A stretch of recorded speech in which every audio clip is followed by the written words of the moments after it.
네, 오늘 이 저녁 하나님께서 우리에게 주시는 말씀은 구약성경 신명기입니다.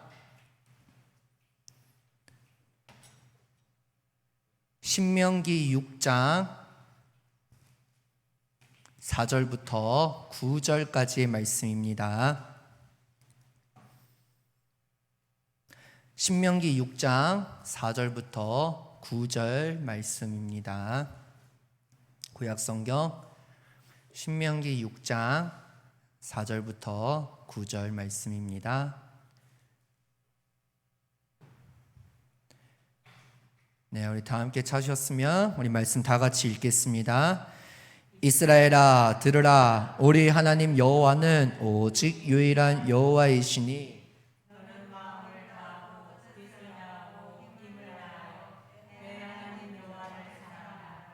오늘 내가 내게 명하는 너는 마음에 새기고 자녀에게 부지런히 가르치며 집에 앉았을 때든지 길을 갈 때든지 누워 있을 때든지 일어날 때든지 이 말씀을 강론할 것이며 너는 또 그것을 내 손목에 매어 기호를 삼으며 내 미간에 붙여 표로 삼고 또 내 집 문설주와 바깥문에 기록할지니라. 아멘. 하나님 말씀이었습니다. 네, 갓난아기가 하루에 평균 몇 번 웃는다고 생각하세요? 아기의 얼굴을 볼 때 아기가 하루에 몇 번 웃을까요? 제가 직접 보고 센 것은 아닌데 실제로 그걸 연구한 학자가 있더라고요. 놀랬습니다. 300번이나 웃는다고 합니다. 근데 만약 그 아이의 얼굴에서 웃음이 사라지면 그 1차적 책임은 누구에게 있을까요? 그 아이를 기르는 부모에게 있겠죠. 밀러 맥레모라고 하는 교육학자가 있습니다. 그 교육학자가 어린이라는 그 단어 있죠. 그거를 이렇게 정의를 해요. 교육학자의 말입니다. 제 말이 아니에요. 어린이는 하나님께서 우리에게 주시고 궁극적으로 하나님께서 우리에게 맡겨진 존재라고 말해요. 또 아무런 노력도 없이 얻은 선물이라고 말합니다. 심지어 어떤 신학자는 이렇게 말해요. 어린이는 하나님께서 지금도 인간을 포기하지 않고 있다는 강력한 메시지다. 여러분, 자녀, 어린이 누구 겁니까? 표현이 좀 그런가요? 누가 주인입니까? 하나님이 주인이시잖아요. 여러분, 자녀는 절대로 소유의 대상이 아닙니다. 만약 그 자녀의 선물을 훼손한다면요, 누구에게 책망을 받겠습니까? 맡겨주신 주인으로부터 책망을 받게 되죠. 사람들은 간혹 진정 소중한 것이 무엇인지 망각하며 살고 있을 때가 많습니다. 자녀를 잘 양육하는 것이 하나님께서 부모된 여러분에게 맡겨주신 사명이죠. 오늘 본문을 보면요, 신명기 6장 4절부터 9절 말씀은요, 다른 말로 쉐마 말씀이라고 해요. 그만큼 하나님께서 이스라엘 백성들에게 무엇보다 자녀 양육이 이만큼 중요하다고 강조하시는 말씀입니다. 오늘 이 시간, 주어진 이 시간, 먼저 아이들의 발달 단계를 잠깐 살펴볼게요. 좀 어려울 수도 있는데 제가 굉장히 쉽게 준비를 했습니다. 유아기, 유치기, 청소년기, 청년기, 또 장년기 자녀들 마음에 새겨야 할 분이 누구이시고 또 어떻게 새겨야 할지 여러분 성경의 부모님들의 모습을 한번 보겠습니다. 그리고 다시 한번 오늘 본문을 통해 자녀 양육의 중요성을 강조하시는 하나님의 음성을 듣고자 합니다. 인간이 선악과를 따먹었잖아요. 누가 따먹었어요? 하와가 따먹었어요? 아담이 따먹었어요? 하와 한 명만 따먹었을까요? 같이 따먹었죠. 근데 그 사건을 다루시는 하나님의 모습이요, 매우 인상적이에요. 지금 새벽 기도를 창세기 하고 있는데 3장 할 때 제가 그때는 휴가 기간이었지만 저도 묵상을 했습니다. 그 3장 말씀을 보면서 이 생각이 드는 거예요.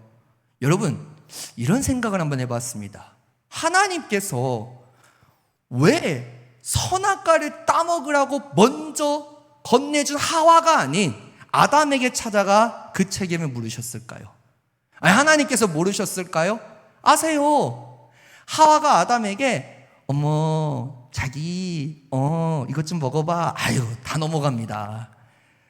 하와가 아담에게 선악과를 먹어보라고 권한 사실을 분명히 알고 계셨을 텐데 왜 하나님께서 굳이 아담에게 찾아가 책임을 물으셨을까요?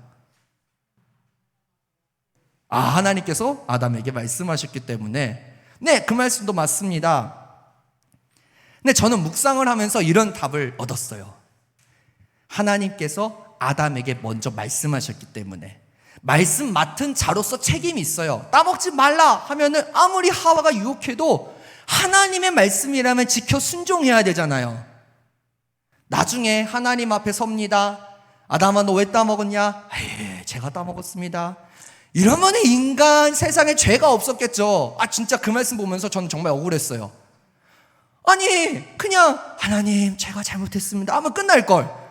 아담이 따먹고 하나님께서 나에게 만들어진 저 여자 때문이요. 아담은 분명히 여자라고 안 했을 거예요. 죄송합니다. 아담의 생각이에요. 저 여편네 때문이었을 거예요. 하와가 얼마나 어이가 없겠어요. 아담이 하와를 보고 얼마나 칭찬했는데요. 야, 이는 내 뼈 중에 뼈요 살 중에 살이라. 야, 이렇게 아름다운 사람은 내가 본 적이 없다. 근데 저 여편네 때문에 그랬다고 하니까 하와가 어이가 없어요. 하나님께서 또 하와에게 질문하시잖아요. 또 왜 따먹었냐? 그때서라도 제가 그랬습니다 하면 얼마나 좋아요. 하나님께서 지으신 저 뱀 때문이요 해가지고 결국에는 인간 세상에 죄가 들어왔잖아요. 사람에게는 책임을 미루는 그게 아담 때문에 그냥 우리가 다 본성을 부여받는 거예요. 제가 무엇을 말씀드리고 싶냐면요, 하나님께서 아담에게 찾아가 책임을 물으신 이유는 말씀 맡은 자로서의 책임을 물으신 거예요.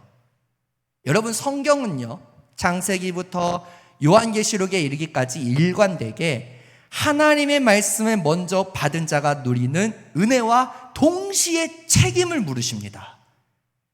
그래서 범죄하는 이스라엘 백성들을 위해 모세가 자신의 목숨을 걸고 다시금 살려달라고 기도했잖아요. 그 모세의 후계자 여호수아는요, 자녀를 포함한 온 가족이 하나님 편에만 서겠다고 결단합니다. 눈물의 선지자 예레미야는요, 범죄한 부모 세대로 인해서 신음하는 다음 세대를 위해 눈물로 기도합니다. 사도 바울은요, 고린도 교회를 자신이 낳았다고 그 애끓는 심정으로 선언해요. 이 모든 이 4명의 반응이 마땅히 하나님의 말씀을 먼저 맡은 자로서의 반응인 거예요. 여기서 질문을 드리겠습니다. 하나님의 말씀을 먼저 맡은 사명자는 누구를 말할까요? 목회자? 또는 교사들에게만 해당될까요? 아니에요. 오늘 본문 보세요. 여러분이세요. 부모된 여러분에게 하나님께서 하나님의 말씀에 맡은 자로서 책임을 물으십니다. 하나님의 말씀에 맡은 자로서 그럼 우리는 어떻게 살아가야 될까요? 하나님의 말씀을 들었습니다. 그 말씀은 여러분만 알 거예요? 아니잖아요. 그걸 누구에게 가르치라고요? 자녀들에게 가르치라는 말씀이에요. 오늘 본문을 보시면 그 사명자는 바로 부모된 여러분이십니다. 우리 오늘 눈물로 하늘에 씨앗을 심는다. 꿈꿀 수 없어 무너진 가슴에 저들의 푸른 꿈 다시 돋아나도록 우리 함께 땀 흘려 소망의 길을 만든다. 내일로 가는 길을 찾지 못했던 저들 노래하며 달려갈 그 길, 그날에 우리 보리라. 새벽 새벽 이슬 같은 저들 일어나 뜨거운 가슴 사랑의 손으로 이 땅 치유하며 행진할 때 오래 황폐하였던 이 땅 어디서나 순결한 꽃들 피어나고 푸른 의의 나무가 가득한 세상 우리 함께 보리라. 말씀을 준비하면서 제가 여러 가지 찬양을 생각을 했는데 가장 먼저 생각난 찬양이 바로 이 찬양이었습니다. 고용원 찬양 사역자님이 만든 찬양인데 이 찬양의 작사 배경은요, 북한 땅을 위해서 지은 게 아니라 다음 세대를 위해서 지은 거예요. 우리 오늘 눈물로 하늘의 씨앗을 심겠다. 우리 함께 땀 흘려 소망의 길을 만들자. 다음 세대들이 노래하며 달려갈 길을 만들자. 그날에 우리는 보리라. 새벽 이슬 같은 그 다음 세대들이 일어나 하나님을 찬양하는 날을 보리라. 그거를 소망하며 이 찬양을 만들었고, 말씀을 준비하면서 저는 이 찬양이 생각이 났습니다. 하나님께서는 믿음이 무너진 시대에 다시 믿음의 다음 세대를 세우고자 하실 때 부르시는 분이 계세요. 바로 부모된 여러분이세요. 여러분을 먼저 불러서 하나님을 온전히 섬기는, 말씀을 지키는, 순종하는 주체자로 세우십니다. 그것은 하나님의 전략이거든요. 하나님께서 부모 세대를 다시금 불러서 하나님 말씀 앞에서 경외하는 자로 세우십니다.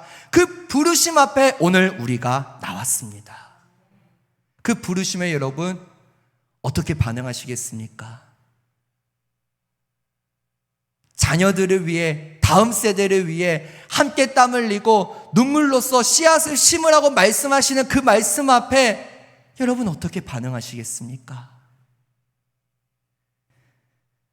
그동안 다음 세대를 위한 양육은요, 교회 학교가 전적으로 책임을 졌어요.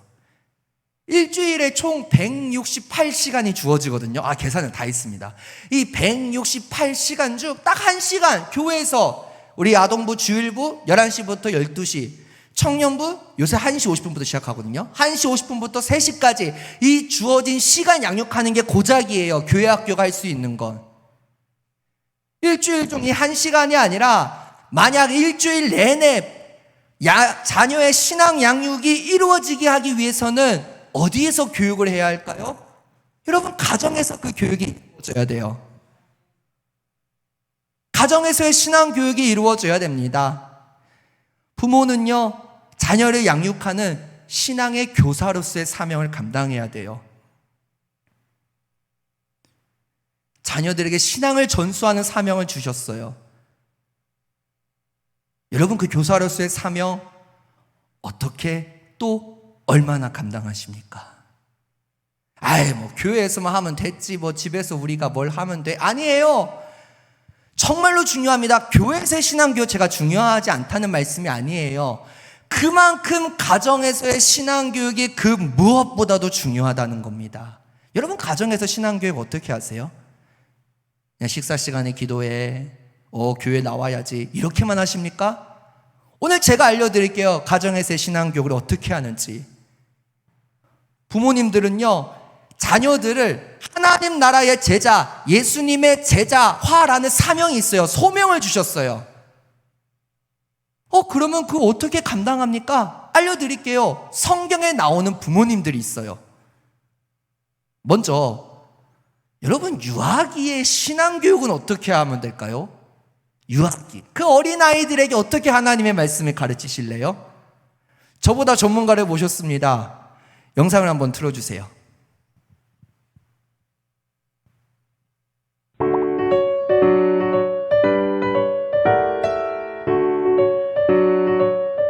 네, 저는 충신유치원 원장으로 섬기고 있는 송은영입니다.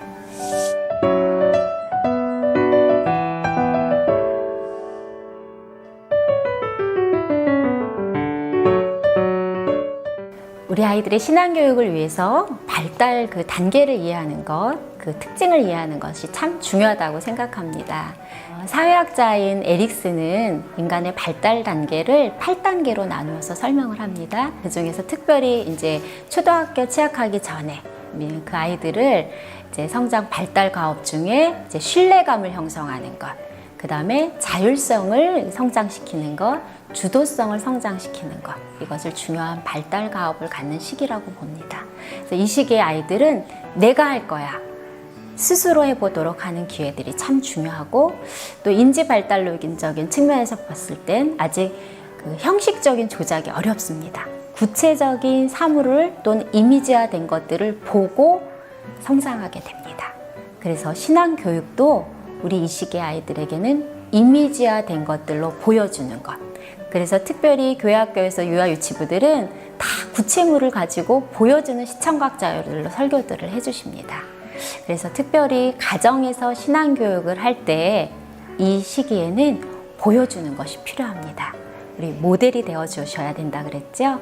그래서 신앙 교육을 위해서도 우리의 부모님들이 예배 드리는 모습, 그 중에 특별히 기도하는 모습, 찬양하는 모습, 또 함께 우리 어린이들의 말씀 보는 모습, 이것들을 보여주고 그것들을 실천할 수 있도록 도와주는데, 특별히 이 시기의 아이들은 부모님들을 통한 말 한마디와 그 비언어적인 행동으로도 다 보고 배웁니다. 특별히 감사로 우리 아이들에게 신앙을 느낄 수 있도록 돕는 것이 필요합니다. 그래서 시간을 정해놓고 우리 아이들을 축복해주고 또 기도하는 것을 실천하면 좋은데, 특별히 잠자리에 들기 전에 우리 어린이들을 하루 동안 감사했던 것이 어떠한 것인지 이야기해보고, 또 축복해줄 수 있는 기도를 하면서 하나님이 어떠한 분이신지, 예수님이 어떻게 사랑을 실천을 하셨는지 부모님을 통해 보고 듣고 느낄 수 있도록 그렇게 신앙 교육도 해주시는 것이 중요하다고 생각합니다. 그래서 가정은 이렇게 신앙을 배울 수 있는 가장 첫 번째 공동체입니다. 그래서 축복하고 감사하는 것을 힘써 지키면 좋겠는데, 우리 아이들이 찬양하던 가운데 축복송이 있는데 그 율동이 굉장히 인상적이었습니다. 그래서 축복의 통로로 세워주신 가정을 힘써 지켜야 하는데, 너는 시냇가에 심은 나무라, 이 찬양 끝에 주의 뜻대로 주의 뜻대로 항상 사세요, 이렇게 찬양하는데, 이 뜻대로라는 표현을 우리 아이들이 하는데 굉장히 힘써서 하는 모습을 보는 게 인상적이었습니다. 우리의 가정은 신앙을 키워줄 수 있는 가장 귀한 공동체이기 때문에 가정을 하나님 주신 그 형상의 모습대로 힘써 지킬 수 있는 그런 부모님들이 되었으면 좋겠습니다.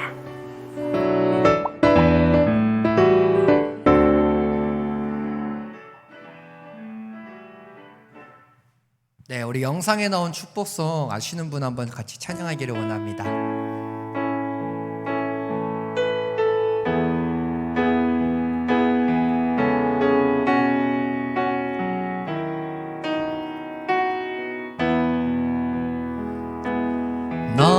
너는 시냇가에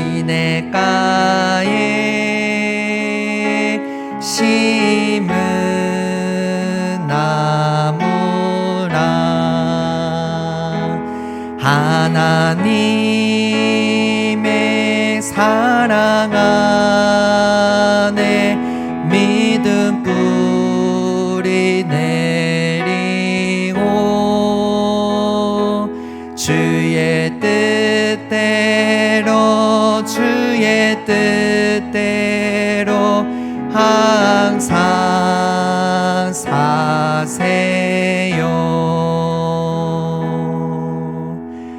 너는 시냇가에 심은 나무라, 하나님의 사랑 안에 믿음 뿌리 내리고, 주의 뜻대로 주의 뜻대로 항상 사세요. 제가 이번 주는 우리 아동부가 1, 2 여름성경학교를 해서 못하지만요, 9월 때부터 제가 이 찬양 할 겁니다. 주의 뜻대로 주의 뜻, 이거 꼭 가르칠 겁니다. 제가 예, 제가 먼저 가르칠 테니까 이제 집에서 여러분이 하시면 돼요. 여러분, 이제 부모님들의 모습을 제가 성경에서 찾아드릴게요. 요아기의 신앙교육의 대표적인 사람은요, 바로 모세의 어머니 요게벳입니다. 요게벳이 아들을 낳았어요. 아들이네? 죽게 생겼네? 그래서 갈대 상자에 띄어 보내잖아요. 그냥 보내고 만 게 아니에요. 그 누이 미리암이 따라가잖아요. 정말로 하나님께서 역사하셔서 모세를 물에서 건져내고 누가? 바로 왕의 딸이 키우게 하는 마음을 주시고, 더 놀라운 거는요, 누가 옆에서 키웁니까? 모세의 어머니 요게벳이 옆에서 키워요. 요게벳이 모세에게 젖을 먹이면서 어떤 말을 했을까요? 성경에는 나오지 않지만 어떤 말을 했을까요?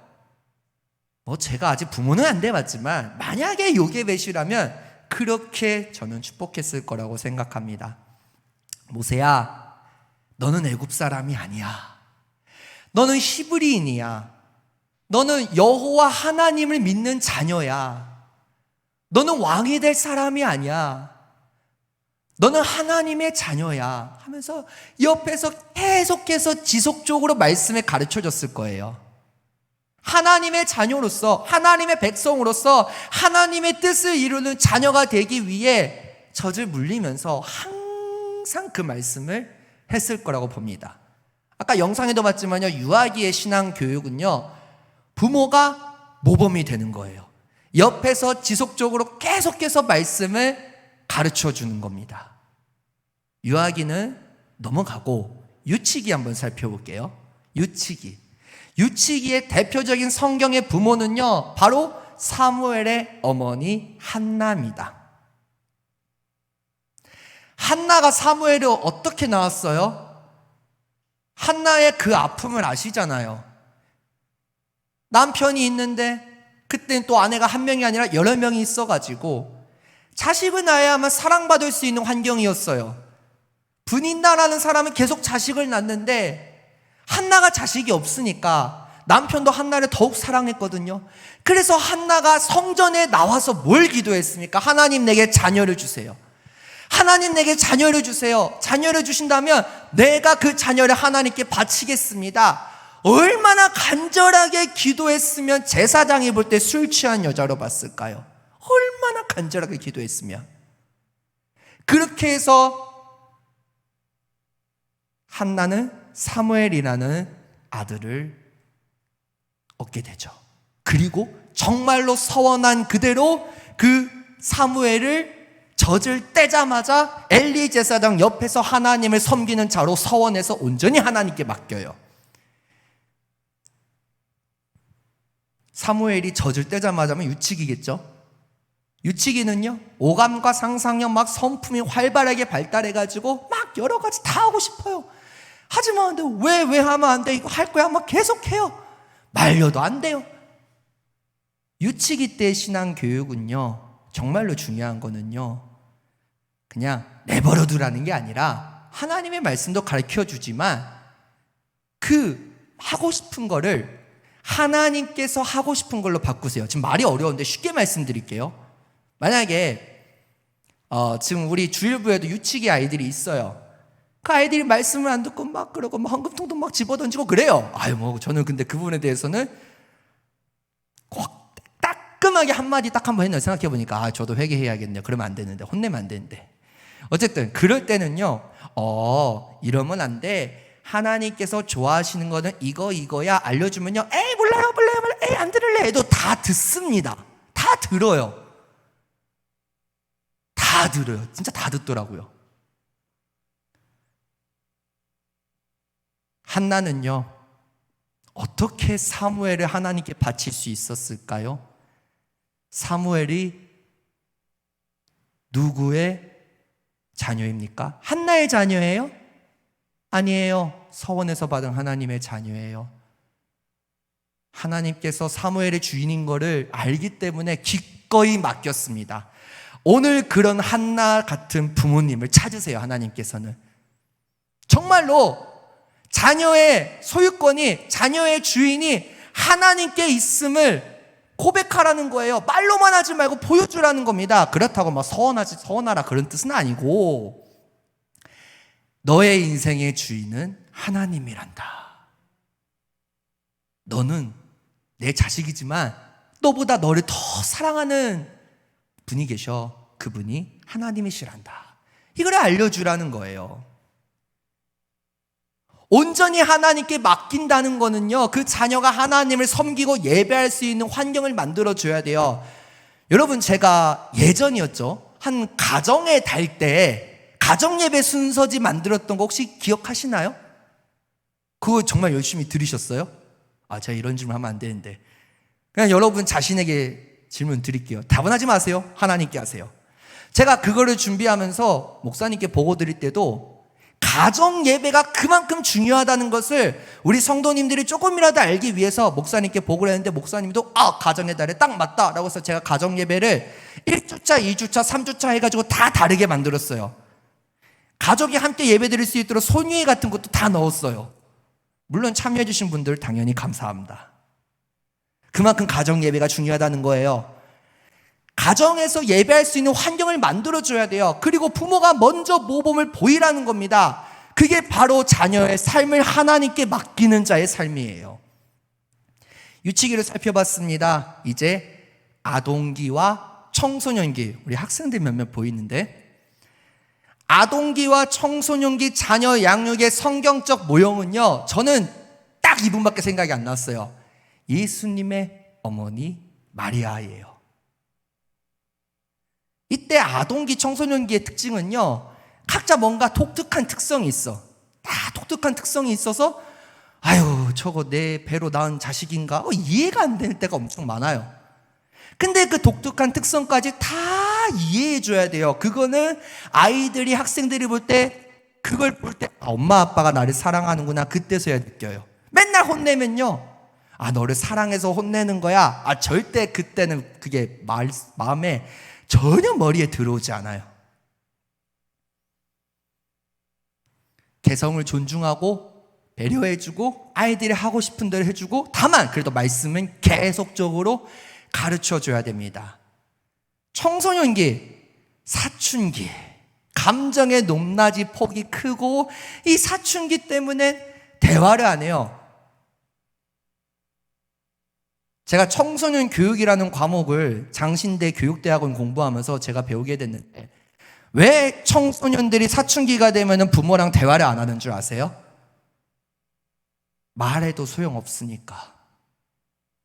내가 진짜 원하는 건 이거야. 내가 진짜 원하는 건 이건데, 그걸 막상 말하면은 엄마 아빠한테 돌아오는 말은, 야, 이거 하지 마. 그럼 말해도 소용없으니까. 그래서 끼리끼리 노는 게 너무 좋은 거예요. 청소년기의 또 다른 특징으로는요, 계속해서 뭔가를 생각합니다. 스스로 뭔가를 결정하려고 해요. 그래서 이 생각의 결정을 내기 위해서 계속 생각을 해요. 나는 앞으로 어떻게 살 것인가? 철학적인 질문을 생각보다 많이 합니다. 내가 어떤 대학을 갈 것인가? 나는 어떤 과를 갈 것인가? 나는 앞으로 어떤 진로를 살아야 될까? 이것뿐만 아니라 연애에 대한 고민, 여러 가지 고민이 많아요. 그 고민을 함께 해줄 수 있는 사람이 부모님이 돼야 되는데, 무작정 혼내니까 말을 아예 안 하는 거예요. 우리 교회 도영이, 동훈이는 제가 듣기로는 그러진 않는다고 제가 들어서, 몰라요. 하나님만 아시겠죠? 제가 엄마 집사님에게 여쭤보진 않았습니다. 어쨌든 예수님이 12살 때 어린 시절 딱 한 번 기록돼요. 예수님의 어린 시절에 대한 이야기가 성경에 딱 하나 나오거든요. 12살 때 유월절을 지키러 어머니 마리아와 요셉과 함께 어디로 갑니까? 예루살렘으로 가잖아요. 가서 예배를 드리고, 자, 이제 집으로 돌아가야지 하는데, 예수님이 안 보이는 거예요. 이때 부모의 심정은 하늘이 무너지는 심정입니다. 그래서 돌아왔던 길을 되돌아오니까, 성전에서 제사장들과 율법에 대해서 얘기를 하고 있는 거예요. 야, 예수야, 너 왜 여기 있니? 이때 예수님이 뭐라고 말했는지 아세요? 12살 때 당연히 나오는 대답이에요. 아니, 어머니, 아니, 아버지, 내가 아버지 집에 있어야 될 줄을 아시잖아요. 왜 내가 아버지 집에 있어서는 안 됩니까? 참 보기면 볼 때는 그래, 뭐 예수님이니까. 만약에 예수님이 아니라 그냥 우리 자녀 청소년 학생이라고 생각해 보세요. 왜 안 됩니까? 예수께서 이르시되 어찌하여 나를 찾으셨나이까? 내가 내 아버지 집에 있어야 할 줄을 알지 못하셨나이까? 이거 대드는 거예요. 반항하는 거예요. 예수님도 반항을 하셨어요. 이건 제 말이 아니에요. 교육학자, 신학자들의 말입니다. 왜? 인간이셨으니까. 아니, 어찌하여 나를 찾았습니까? 내가 내 아버지 집에 있어야 될 줄 알지 못했습니까? 왜 안 됩니까? 이때 누가복음 2장 50절에 보면요, 부모는 그 행동을 이해하지 못합니다. 근데 누가복음 2장 52절 말씀에 보면요, 예수는 지혜와 키가 자라가며 하나님과 사람에게 더욱 사랑스러워 가시더라. 저 이유가 있어요. 이유가 뭐냐면요, 그 어머니 마리아가 그 말을 마음에 둡니다. 행동이 이해 안 돼요. 그 말이 이해 안 돼요. 그래도 그 말을 마음에 둬요. 학생들이 뭐뭐 하면 안 됩니까? 왜 안 됩니까? 그냥 넘기지 마세요. 그걸 마음에 두세요. 마음에 두고 기도하세요. 그렇게 기도하면요, 하나님과 사람에게 더욱 사랑스러워가는 하나님의 자녀로서 하나님께서 인도해 주시고 키워 주십니다. 기도하지 않고 내버려 두고 야, 네 인생 네가 알아서 살아라 그러면 안 돼요. 절대로. 부모는 더더욱 그러면 안 됩니다. 청소년기까지 살펴봤습니다. 그 다음에 청년기와 장년기예요. 이 청년기와 장년기 자녀들의 양육적인 그 성경 모형, 부모의 모형을 저는 요셉에게서 찾았습니다. 야곱의 축복인데요, 창세기 49장 22절부터 26절 말씀입니다. 창세기 49장 22절부터 26절 말씀, 22절 다 같이 읽겠습니다. 시작. 요셉은 무성한 가지 곧 샘 곁에 무성한 가지라 그 가지가 담을 넘었도다. 활 쏘는 자가 그를 학대하며 적개심을 가지고 그를 쏘았으나 요셉의 활은 도리어 굳세며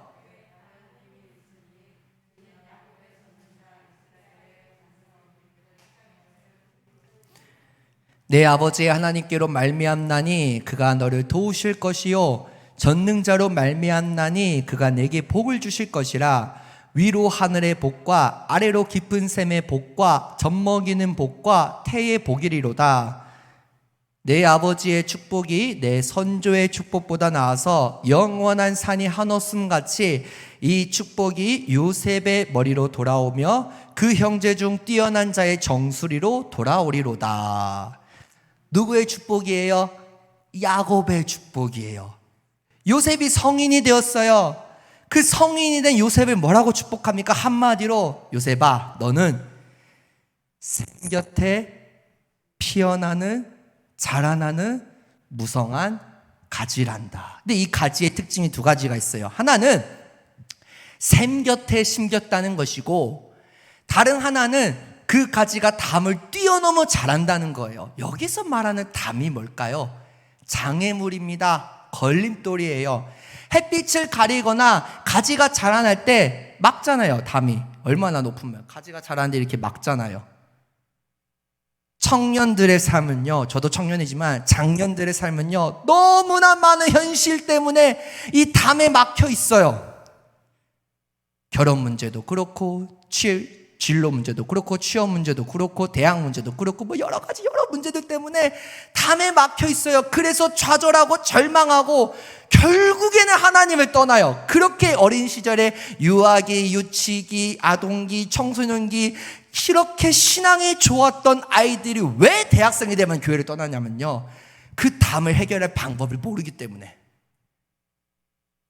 그 담을 해결할 방법이 물론 하나님을 만나는 거지만 먼저 내 자신이 누구인지 알아야 돼요. 샘 곁에 자라난 무성한 가지, 하나님의 생명수의 샘 곁에 있는 무성한 가지는요, 담을 뛰어넘어 자랍니다. 그 담이 걸림돌이 아니라 오히려 디딤돌이 되어서 문제를 밟고 뛰어넘어 해결한다는 거예요. 저도 청년이잖아요. 제가 한 번도 제 이야기를 한 적이 없는데 제 이야기 하나만 말씀드릴게요. 저는 원래 군대에서 목회하는 군목을 하고 싶었던 사람 중에 한 사람입니다. 뭐 군대를 편하게 가고자 했던 건 아니고요. 군목이 되고 싶었는데 그 당시에 군목고시라는 시험이 있어요. 근데 이 시험은요, 지금도 이해 안 되는데 평생에 딱 한 번 칠 수 있습니다. 기회가 없어요. 한 번 떨어지면 끝입니다. 그래서 제가 대전신학대학교를 다녔는데 그때 막 열심히 군종사관학교에 들어가서 열심히 공부했거든요. 막 국어도 열심히 공부하고 막 역사, 국사도 열심히 공부하고 영어도 열심히 공부하고 또 마침 지도 교수님이 서양 철학 전문이신 거예요. 그래서 막 플라톤, 소크라테스 뭐 등등등등 뭐 많이 들으면서 열심히 공부했는데 근데 저 혼자 공부해가지고 동양 철학이 시험에 나온다는 걸 전혀 몰랐어요. 시험 당일이 돼서야 시험 문제를 받았는데 동양 철학이 딱 나오는데 내가 도교에 대해서도 모르고 유교에 대해서도 모르고 불교에 대해서도 모르고 아무것도 몰랐거든요. 저는 할아버지 목사님 밑에서 자라났기 때문에 더더욱 몰라요. 막 당연히 뭐 고등학교 수업 시간에 얘기를 하죠. 막 석가 뭐 부처 뭐 공자 누가 듣지도 않았어요. 그냥 얼마나 후회를 했는지요. 그때 제가 어떻게 기도했냐면요, 하나님 찍신을 주세요. 다 찍었어요. 진짜 정말 다 찍었어요. 다 찍었는데 결과 발표 날을 다가오고 얼마나 제가 기도했겠습니까? 하나님 저 군목 시켜주실 거죠? 저 군대에서 목회하게 해주실 거죠? 저 장병들 앞에서 막 하나님의 말씀 선포하면서 그렇게 살 거예요? 근데 이게 제 생각이었다는 걸 그때까지는 몰랐는데 합격 순간이 다가왔습니다. 그때도 인터넷으로 합격을 볼 수 있었는데 막 떨려가지고 딱 봤는데 국어 합격, 영어 합격, 국사 합격, 서양철학 합격, 동양철학 불합격 때문에 제가 지금 여기 왔어요. 근데 정말 억울한 게 1점 차이로 떨어졌어요. 만점이 70점 합격점이었거든요. 찍어도 69점이 나왔더라고요. 그래서 제가 그 담 앞에 서게 됐어요. 뭐지? 기도하면서 했는데 이게 뭐지? 청년들의 삶도 장년들의 삶도 마찬가지예요. 뭔가 준비할 때 엄마 아빠 내가 뭐 어떻게 하면 좋겠습니까? 또 주일날 목사님 제가 어떻게 하면 좋겠습니까? 기도하세요. 열심히 기도합니다. 진짜 열심히 기도해요. 새벽기도 안 나온다고 열심히 기도하는 거, 금요기도 안 나와도 열심히 기도하는 거 아니에요. 다 열심히 기도해요. 열심히 기도했는데 그게 안 되면요, 담 앞에 서게 돼요. 그때 저희 부모님이 저에게 요셉의 축복을 해주셨어요. 제가 지금도 기억납니다. 바울아, 하나님의 뜻이 있을 거야. 뭔 뜻이요? 무슨 뭐 계시기나 하나 막 제가 진짜 그랬거든요. 교회도 안 다니고 뭐 그때 신앙의 방황 한 1년 한 것 같아요. 근데 계속 저한테 해주신 말씀이 있었어요. 너는 하나님의 샘 곁에서 자라난 가지야. 그 담을 훌쩍 뛰어넘어야 돼. 너는 넘을 수 있어. 왜? 하나님께서 너를 뛰어넘게 하실 거거든. 네가 그 담을 뛰어넘게 하실 거야. 그때는 마음에 와닿았는데 어느 순간 하나님께서 저에게 딱 마음이 와닿았을 때 저는 그 다음에 뛰어넘어서 지금 여기까지 왔습니다. 여기 우리 청년분들도 몇 분 계시는데 꼭 드리고 싶었어요. 그 말씀을, 이 말씀을. 하나님의 샘 곁에서 자라난 가지는요, 그 담을 뛰어넘을 수 있어요. 근데 그 담을 뛰어넘기 위해서는 하나님을 더 붙잡아야 돼요. 담 앞에 가로막혀 있을 때 부모님들이 옆에서 더 도와줘야 된다는 거예요. 너 왜 이거밖에 못해? 너 왜 이 대학 못 가? 너 왜 이 직장 취업 못해? 너 왜 언제 결혼할래? 아니에요. 하나님께서 다 예배해 주신 그 인생들이 있는데 오늘 한번 해보세요. 요셉의 축복을. 누구누구야? 너는 하나님의 샘 곁에서 자라난 무성한 가지야. 그 가지는 말이야, 담을 뛰어넘어 하나님께서 자라게 하실 거야. 자, 지금까지 유아기, 유치기, 청소년기, 청년기, 장년기 자녀들 마음에 하나님을 어떻게 새겨야지 저는 부모님들의 마음을 소개했습니다. 그럼 이제 오늘 본문으로 한번 돌아가 볼게요. 시간 진짜 빨리 가네요. 본문으로 돌아가 볼게요. 오늘 본문은요, 하나님께서 400년 동안 그 애굽에서 고통받고 있는 그들을 해방시켜서 젖과 꿀이 흐르는 가나안 땅을 약속하실 때, 언약하실 때 말씀하신 거예요. 엄청 중요하시기 때문에 말씀하신 거예요. 모세를 통해. 우리 본문 6절부터 7절 말씀 한번 다 같이 읽겠습니다. 본문 6절부터 7절 시작. 오늘 내가 내게 명하는 이 말씀을 너는 마음에 새기고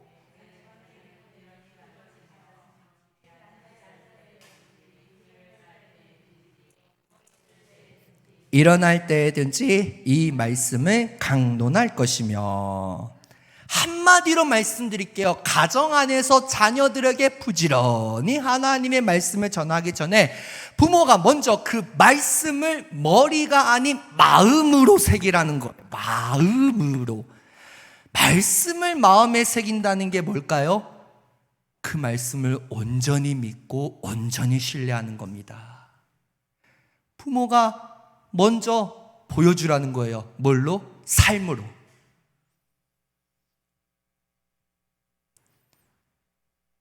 이번에 GLC를 준비했을 때 GLC 주제곡으로 삶의 예배라는 곡을 정한 이유가 있어요. 정말로 우리 학생들이, 우리 동훈이가, 우리 도영이가 정말로 삶의 예배자로서 승리하며 하나님을 사랑하는 것을 삶으로 보이라고, 그것을 그렇게 전하기 위해서 이 주제곡을 정했고, 전 GLC 때 굉장히 놀랐습니다. 처음이라서 그런 것도 있지만요, 그렇게 기도하는 학생들 저는 사역 6년 해봤는데 한 번도 본 적 없어요. 하나님 앞에 기도하면서 무릎 꿇고 저 강대상까지 올라가는 학생들 저 본 적 없어요. 진짜 본 적 없어요. 엄청 놀랐고 제가 더 충격받았습니다. GLC 끝난 지 벌써 몇 달 됐죠? 이게 유지가 되면 참 좋은데, 그쵸? 예, 웃음 보니까 그게 안 돼요. 왜 안 될까요? 가정에서의 신앙교육이 이루어지지 않기 때문이에요. 목사님께서 다윗 이야기를 통해 예수님만이 너의 경쟁력이야, 너는 선택받은 하나님의 자녀야, 하나님께서 너를 이만큼 사랑하셔 라고 말씀을 주셨어요.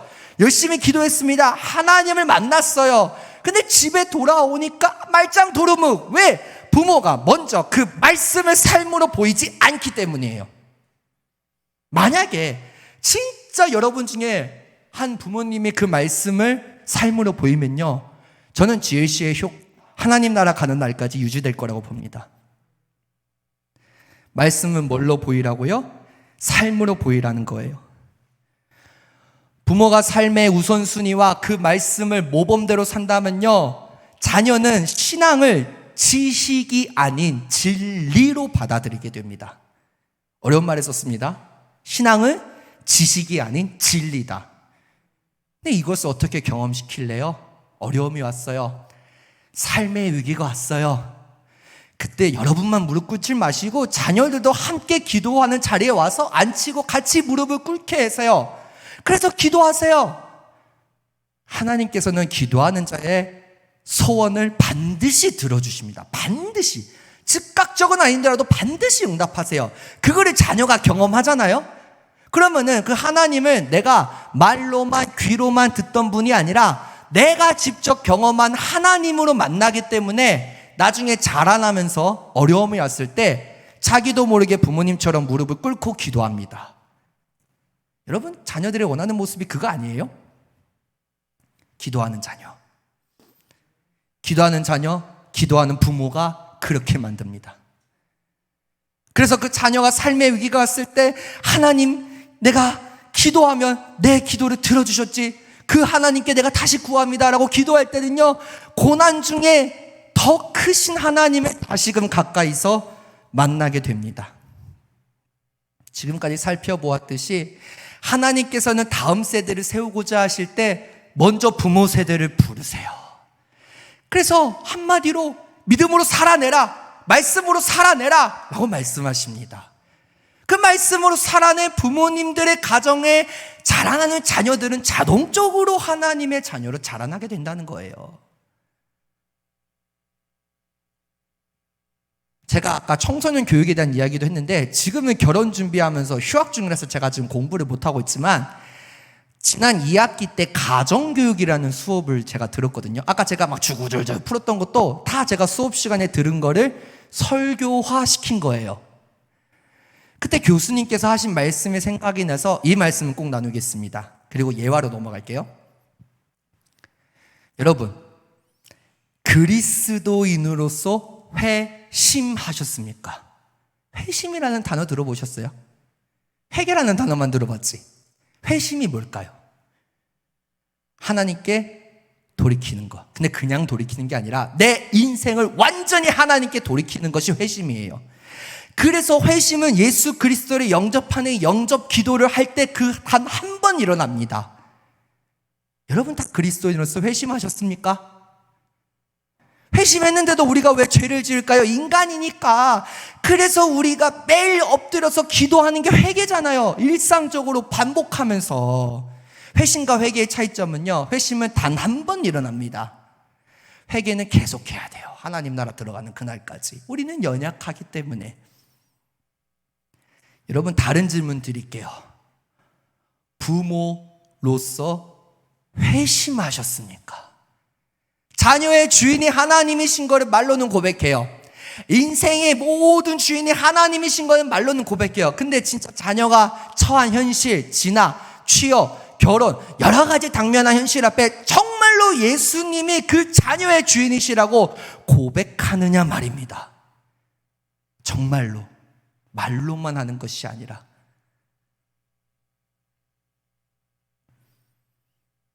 브루스 윌킨스라는 한 학자가 있어요. 그 학자가 신앙적으로 분리된 세 개의 의자 이론에 대해서 얘기를 합니다. 제가 어느 의자를 또 막 이렇게 세워서 또 이렇게 사진을 이렇게 찍었어요. 예. 자, 첫 번째 의자 보이시나요? 저 첫 번째 의자에는요, 하나님을 만나고 경험한 세대들이 앉는 의자예요. 저 두 번째 의자 보이시나요? 저 두 번째 의자는요, 부모님에 대해서 하나님에 대해서 들었는데 하나님을 만나지 못한 세대들이 앉는 의자예요. 자, 저 세 번째 의자 보이시나요? 저 의자는요, 하나님에 대해 전혀 알지 못한 다음 세대가 아닌, 성경은 다른 세대라고 씁니다. 다른 세대가 앉는 의자예요. 그 학자는 이렇게 말합니다. 첫 번째 의자에 앉는 사람보다 앞으로 가면 갈수록 세 번째 의자에 앉는 사람들이 많을 거다. 왜? 부모가 가르치지 않으니까. 뭘? 하나님을. 누구를? 하나님의 말씀을. 여러분은 어떤 의자에 앉아 계세요? 다시 한번 질문하겠습니다. 여러분의 자녀들은 어떤 의자에 앉아 계십니까? 첫 번째 의자입니까? 두 번째 의자입니까? 세 번째 의자입니까? 자녀는 태어나는 순간부터 어른으로 성장까지 하나님께서 예비하시고 인도하신 생애 주기를 따라 살아가게 됩니다. 아무도 걸어가지 못한 그 길을 혼자 걷지 않게 하시고 하나님께서는 부모님들을 통해 잘못된 길을 분별하도록 도우세요. 여러분 다시 한번 질문합니다. 부모로서 회심하셨습니까? 자녀들 마음에 누구를 새기시겠습니까? 하나님을 새기라는 거예요. 다른 거 다 필요 없어요. 하나님을 새겨야 돼요. 어디에? 마음에. 오늘 기도회 자리에 나온 성도 여러분, 어떤 신학자의 아주 유명한 말이 있어요. 한번 띄워주세요. 읽어보겠습니다. 시작. 인간은 하나님 없이 아무 일도 할 수 없고 하나님께서는 인간 없이 아무 일도 하지 않으신다. 이해되십니까? 사람은요, 하나님 없이 아무것도 할 수 없어요. 할 수는 있죠. 내 능력대로, 내 마음대로 할 수는 있죠. 근데 그게 진짜 결과가 안 좋거든요. 또 하나님께서는요, 스스로 일하지 않으세요. 사람 없이는 아무 일도 하지 않으세요. 오늘 어떤 사람, 부모님들을 통해서, 하나님께서는 부모님들을 통해서 자녀들을 하나님의 자녀로 세우시는 일을 하기를 원하시는데 그런 부모님들이 없다는 거예요. 그렇습니다. 자녀들의 변화, 자녀들의 신앙 양육, 하나님께서 부모된 여러분들을 통해 역사하세요. 역사하기를 원하시고요. 세상의 모든 것을 다 물려주었다 할지라도 신앙을 물려주지 못하면 죄송합니다. 끝입니다.